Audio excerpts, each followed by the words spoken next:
راح نتكلم الآن عن السعال كأحد أعراض نزلات البرد وأنواعه المختلفة. معكم الدكتور أشرف أمير، استشاري طب الأسرة ونائب رئيس مجلس إدارة الجمعية السعودية لطب الأسرة والمجتمع.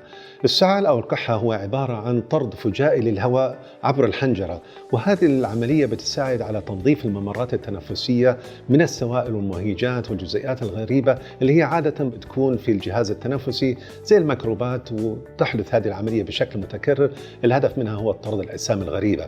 طبعا خلينا نتعرف الآن على أنواع المختلفة من الكحة وإيش دلالاتها وإيش أسبابها المحتملة. أول نوع نحب نتكلم عنه هو الكحة الرطبة، اللي هي عادة ناتجة عن الإصابة بكحة يرافقها مخاط أو بلغم.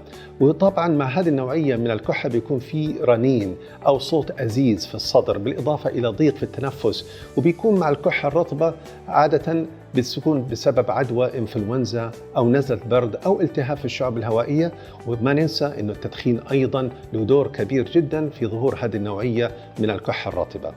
النوع الثاني اللي حابب أتكلم عنه هو الكحة الجافة، هو أحد أنواع الكحة اللي ما فيها أي إفرازات أو بلغم، وهي بتكون عادة كردة فعل للتهيج في الحلق، ودائما بتكون تابعة لبعض الأمراض الجهاز التنفسي زي نزلات البرد والإنفلونزا. والكحة الجافة هي أبرز أعراض مرض الفيروسات التنفسية. النوع الثالث هو الكحة الناتج عن الأدوية.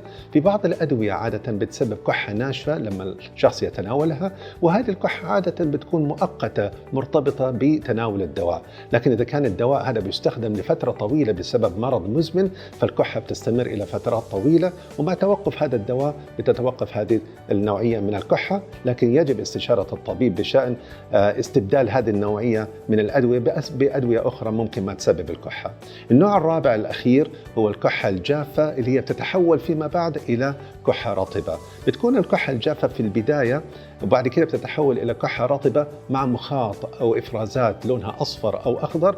وهذا النوع من الكحة بيصيب الجهاز التنفسي الرئوي في معظم الأحيان، ودائما بيكون مصحوب معاه بقشعرير، لأنها عادة بتكون التهابات بكتيرية، ومع القشعرير بتكون في حمى وصعوبة في التنفس وآلام وقت التنفس بعمق.